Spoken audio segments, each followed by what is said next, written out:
राधे राधे राधे बरसाने वाली राधे। सुना? आपको कैसा लगा कमेंट में बताइएगा मुझे।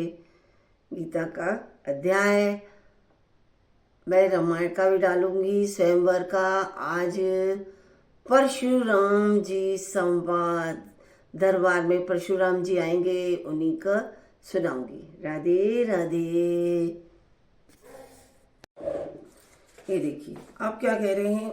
अब उसके बाद श्री कृष्ण, जब भोले बाबा ने राधे राधे राधे आप सभी को, उसके उपरांत श्री कृष्ण भगवान क्या कहते हैं, हे अर्जुन, यह शरीर क्षेत्र है, ऐसे कहा जाता है। शरीर जो है क्षेत्र के बराबर है, और इसको जो जानता है उसको क्षेत्रज्ञ, ऐसा उनके तत्व को जानने वाले ज्ञानी जन क्या कहते हैं। और हे अर्जुन, तू सब क्षेत्रों में क्षेत्रज्ञ अर्थात जीवात्मा भी मेरे को ही जान। जीव की आत्मा है वो मुझे ही जान। और क्षेत्र क्षेत्रज्ञ का अर्थात विकार सहित प्रकृति का और पुरुष का जो तत्व से जानना है वह ज्ञान है, ऐसा मेरा मत है। इसलिए वह क्षेत्र जो है और जैसा है तथा जिन विकारों वाला है और जिस कारण से जो हुआ है, तथा वह क्षेत्रज्ञ भी जो है और जिस प्रभाव वाला है, सब संक्षेप से मेरे से सुन। मैं तुझे बताता हूँ। जहाँ तू खड़ा है वो भी मेरा है, जहाँ तू अभी युद्ध लड़ेगा वो सब मेरे ही अनुसार हो रहा है। यह क्षेत्र और क्षेत्रज्ञ का तत्व ऋषियों द्वारा बहुत प्रकार से कहा गया है। ऋषियों ने अलग अलग अपने मुखों से अलग अलग तरीकों से कहा है, अर्थात समझाया है आपको सभी को।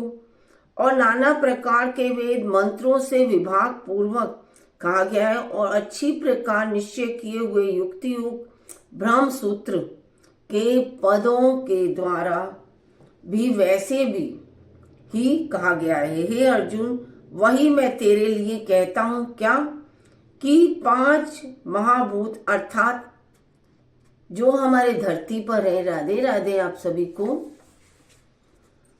जो भी सुन रहे हैं, सुनिए आप। गीता है सभी का उद्धार करती है और बहुत ही अच्छी, पढ़ने में सही पढ़ना चाहिए, सुनना भी चाहिए। 5 महाभूत अर्थात क्या क्या है जो हमारे को जरूरी धरती पर, अर्थात आकाश, वायु, अग्नि, जल और पृथ्वी का सूक्ष्म भाग, छोटा सा भाग, अहंकार, बुद्धि और मूल प्रकृति अर्थात त्रिगुणमयी माया भी, तथा 10 इंद्रियां अर्थात श्रोत्र, त्वचा, नेत्र, रसना, घ्राण और घ्राणें एवं वाक, हस्त, पाद, उपस्थ और गुदा, एक मन और 5 इंद्रियों के विषय अर्थात शब्द, स्पर्श, रूप, रस और गंध, इच्छा, द्वेष, सुख दुख और स्थूल देह का पिंड एवं चेतनता और घृति। इस प्रकार यह क्षेत्र विकारों के सहित संक्षेप से कहा गया है। हे अर्जुन, श्रेष्ठता के अभिमान का अभाव, दंभाचरण का अभाव, प्राणी मात्र को किसी प्रकार भी ना सताना और क्षमा भाव तथा मन वाणी की सरलता, श्रद्धा, भक्ति, शक्ति के सहित गुरु की सेवा, बाहर भीतर की शुद्धि, अपने मन की शुद्धि, इन्हीं से होती है जो हम ज्ञान प्राप्त करते हैं। अंतःकरण की स्थिरता, मन और इंद्रियों सहित शरीर का निग्रह, इस लोक और परलोक के संपूर्ण भोगों में आसक्ति का अभाव और अहंकार का भी अभाव एवं जन्म, मृत्यु, जरा और रोग आदि में दुख दोषों का बारंबार विचार करना, पुत्र, स्त्री, घर और धनादि में आसक्ति का अभाव, ममता का ना होना तथा प्रिय अप्रिय की प्राप्ति में सदा ही चित्त का सम रहना मतलब उसी में लगे रहना, अर्थात मन के अनुकूल और प्रतिकूल के प्राप्त होने पर हर्ष, शोक आदि विकारों का ना होना, मुझ परमेश्वर में एक ही भाव, मेरे यानी मेरे में मन लगाना, एक चित्त रखना से स्थित रूप ध्यान योग के द्वारा अव्यभिचारिणी भक्ति तथा एकांत और शुद्ध देश में रहने का स्वभाव और विश्वासक्त मनुष्यों के समुदाय में प्रेम का ना होना तथा अध्यात्म ज्ञान में नित्य स्थिति और तत्व ज्ञान के अर्थ रूप परमात्मा को सर्वत्र देखना, अपने मन के अंदर भगवान को चित लगाना और उन्हें देखना, यह सब तो ज्ञान है और जो इससे विपरीत है वह अज्ञान है। हे ऐसे कहा है, मतलब ऐसे कहा गया है, जो मन के अंदर है वो ज्ञान, जो मन के अंदर रखेंगे ज्ञान सुनेंगे, और जो नहीं वो अज्ञान। हे अर्जुन, ना जानने के योग्य है तथा जिसको जानकर मनुष्य परमानंद को प्राप्त होता है उसको अच्छी प्रकार कहूंगा। वह आदि रहित परम ब्रह्म अकथनीय होने से ना सत कहा जाता है और ना असत ही कहा जाता है, परंतु वह सब ओर से हाथ पैरों वाला एवं सब ओर से नेत्र, सिर और मुख वाला तथा सब ओर से श्रोत्र वाला है, क्योंकि वह संसार में सबको व्याप्त करके स्थित है। वो राधे राधे आप सभी को। बिहारी जी की जय, बांके बिहारी लाल की जय। क्योंकि वह संसार में सबको व्याप्त करके स्थित है और संपूर्ण इंद्रियों के विषयों को जानने वाला भी है। क्या कहते हैं? जानने वाला भी है, परंतु वास्तव में सब इंद्रियों से सहित है तथा आशक्तिहीन रहित है और गुणों से अतीत हुआ भी अपने योग माया से सबको धार पोषण करने वाला और गुणों को भोगने वाला है तथा वह परमात्मा चराचर सब भूतों के बाहर भीतर परिपूर्ण है, अंदर बाहर से परिपूर्ण है, पूरा है। चर अचर रूप भी वही है और वह सूक्ष्म होने से अविज्ञ है तथा अति समीप है। सूक्ष्म रूप से मतलब अविज्ञ है, लेकिन वो क्या है? हमारे बहुत पास है, लेकिन हमें दिखता नहीं, हम समझते नहीं, और दूर है भी, दूर है, दूर में भी स्थित वही है। और वह विभाग रहित एक रूप से आकाश के सदृश्य परिपूर्ण हुआ भी चराचर संपूर्ण भूतों में पृथक पृथक अलग अलग के सदृश्य स्थित प्रतीत होता है तथा वह जानने योग्य परमात्मा विष्णु रूप से भूतों को धारण पोषण करने वाला और रुद्र रूप से संहार करने वाला तथा ब्रह्मा रूप से सबका उत्पन्न करने वाला है, सबको ब्रह्मा जी के रूप में। वह ब्रह्म ज्योतियों का भी ज्योति एवं माया से अति परे कहा जाता है, माया से अति परे कहा जाता है। और तथा वह परमात्मा बोध स्वरूप और जानने के योग्य भी है, योग्य है एवं तत्व ज्ञान से प्राप्त होने वाला और सबके हृदय में स्थित है। राधे राधे आप सभी को, राधे राधे। और सबके हृदय में स्थित भी है। जय माता जी।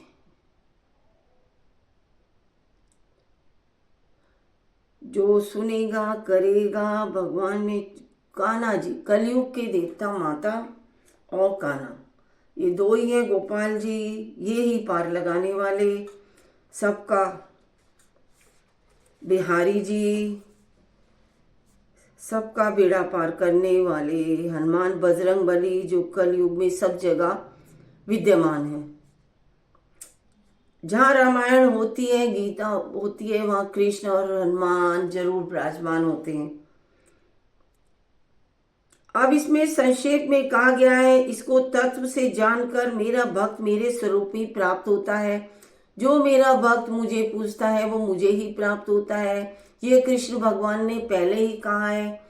भूतों को प्राप्त करने वाला भूतों को प्राप्त होता है, भूतों को जानने वाला और जो मुझको जानता है वो मेरे को ही प्राप्त होता है।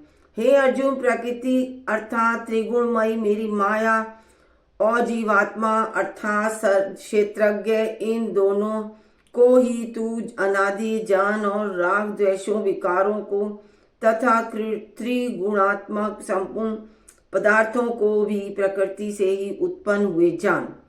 मतलब किसी भी देवताओं को पूजने वाला कृष्ण भगवान कहते हैं वो मुझे ही प्राप्त होता है। अपने आप ऐसी बुद्धि सही होती चली जाती है, जिसकी भी गलत रास्ते पे है वो भी सीधी हो जाती है। क्योंकि कार्य और करण के उत्पन्न करने के हेतु प्रकृति कही जाती है, जो सब तरीके से बदलती रहती है। और जीवात्मा सुख दुखों के भोक्तापन में अर्थात भोगने में हेतु कहा गया जाता है। परंतु प्रकृति में स्थित हुआ ही पुरुष प्रकृति से उत्पन्न हुए त्रिगुणात्मक सब पदार्थों को भोगता है और इन गुणों का संग ही इस जीवात्मा के अच्छी बुरी योनियों में जन्म लेने में कारण है। और वास्तव में जो यह पुरुष इस देह से में स्थित हुआ भी पर अर्थात त्रिगुणमयी माया से सर्वथा अतीत ही है और केवल साक्षी होने से उपदृष्टा और यथार्थ सम्मति देने वाला होने से अनुमंता एवं सबको धारण करने वाला होने से भरता, जीवन रूप में भोगता, जीवन जो रूप में है वो भोगता है यानी उसे भोगता है। ब्रह्मादिकों का भी स्वामी होने से महेश्वर और शुद्ध सच्चिदानंद घन से होने से परमात्मा को मिलता है, ऐसा कहा गया है। इस प्रकार पुरुष को और गुणों के सहित प्रकृति को जो मनुष्य तत्व से जानता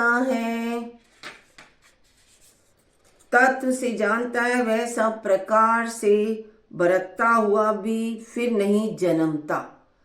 मतलब जो भगवान को मानता है, एक बार भगवान को मान लेता है, वो भगवान को ही प्राप्त हो जाता है, फिर नहीं जन्मता। मतलब एक बार जन्म ले लिया फिर वो भगवान में ही लीन हो जाता है, फिर जन्म धरती पर नहीं लेता है। नहीं तो उसका तो धरती पर आना जाना लगा ही रहता है। राधे राधे आप सभी को। बांके बिहारी की जय। अर्थात पुनर्जन्म को नहीं प्राप्त होता वो। हे अर्जुन, उस परम पुरुष परमात्मा को कितने ही मनुष्य तो शुद्ध और सूक्ष्म बुद्धि से ध्यान के द्वारा हृदय में देखते हैं तथा अन्य कितने ही ज्ञान योग के द्वारा देखते हैं और अपर कितने ही निष्काम कर्मयोग के द्वारा देखते हैं। किसी को कामना भाव से नहीं देखते, कर्म योग करते जाते हैं, उन्हें कर्म योग से ही देखते हैं। परंतु इनसे दूसरे अर्थात जो मंद बुद्धि वाले पुरुष हैं वे क्या करते हैं, वे स्वयं इस प्रकार न जानते हुए दूसरों से अर्थात तत्व के जानने वाले पुरुषों से सुनकर ही उपासना करते हैं। किसी से सुन लिया और उसी की उपासना करते रहते हैं। अर्थात उन पुरुषों के कहने के अनुसार ही श्रद्धा सहित तत्पर वे साधन करते हैं और वे सुनने के परायण और हुए पुरुष भी मृत्यु रूप संसार सागर को निसंदेह तर जाते हैं। राधे राधे आप सभी को। बांके बिहारी की जय। राधा रमन जी की जय। बरसाने वाली की जय। हे अर्जुन, यावन मात्र जो कुछ भी स्थावर जगन्म वस्तु उत्पन्न होती है, उस संपूर्ण को तू क्षेत्र और क्षेत्रज्ञ के संयोग से ही उत्पन्न हुए जान। अर्थात प्रकृति और पुरुष के परस्पर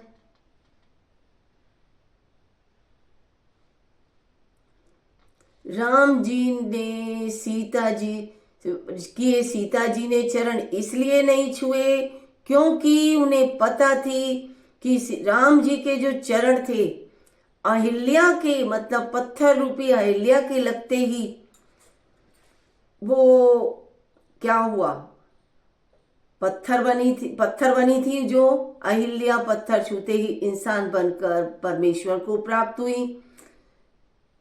इसीलिए सीता जी ने उनके पैर नहीं छुए। वो अंतर्यामी भगवान भी राम जी उनके मन की जानते थे और सीता जी राम जी के मन की, इसीलिए उन्होंने उनके चरणों को नहीं छुआ। और आगे अभी मैं गीता में अभी आपको रामायण में आपको सुनाऊंगी। हो सका तो मैं रामायण आपको दोपहर में 3 बजे के करीब आपको सुनाऊंगी, आप सुनिएगा, उसमें आएगा ये। इसीलिए सीता जी ने उनके चरण नहीं छुए, दूर से ही नमस्कार किया। जय राधे राधे। आपने पूछा, मेरे को बहुत अच्छा लगा। अब क्या कहते हैं गीता में, उस संपूर्ण को तू क्षेत्र और क्षेत्रज्ञ के संयोग से ही उत्पन्न हुआ जान, अर्थात प्रकृति और पुरुष के परस्पर के संबंध से ही संपूर्ण जगत की स्थिति है। यानी जगत में जो प्रकृति है और धरती पर जो पुरुष हैं, उन्हीं के उसको संबंध से संपूर्ण जगत की स्थिति है। वास्तव में तो संपूर्ण जगत नाशवान और क्षणभंगुर होने से अनित्य है। इस प्रकार जानकर जो पुरुष नष्ट होते हुए सब चराचर भूतों में नाश रहित परमेश्वर को समभाव से स्थित देखता है, वही देखता है, क्योंकि वह पुरुष सब में समभाव से स्थित हुए परमेश्वर को समान देखता हुआ अपने द्वारा आपको नष्ट नहीं करता है। अर्थात शरीर का नाश होने से अपने आत्मा का नाश नहीं मानता है, इससे वह परम गति को प्राप्त होता है। इसमें ये कहा गया है।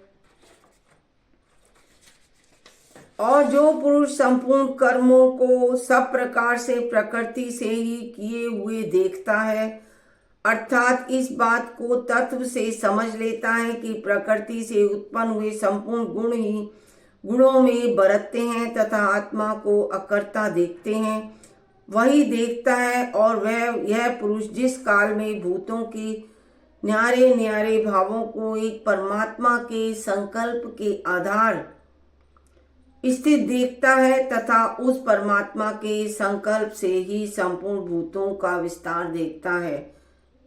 जो होना है भगवान ने पहले ही लिख दिया,